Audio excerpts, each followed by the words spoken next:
Hi everyone, good morning. This is Sherlyn.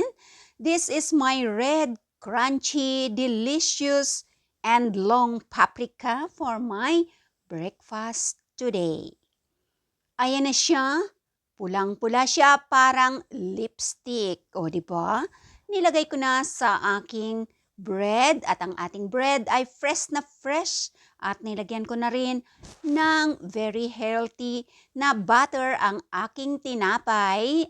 Of course, ang cheese na hindi nawawala sa aking refrigerator.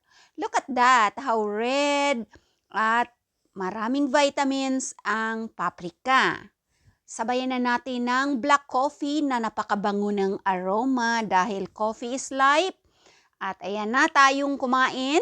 Good morning sa inyong lahat, saan man kayo abutin ng aking pag-almusal na ito. Simpleng diskarte sa inyong refrigerator, anuman mayroon kayo dyan, ay kahit anong gulay pwede ninyong ilagay sa inyong tinapay.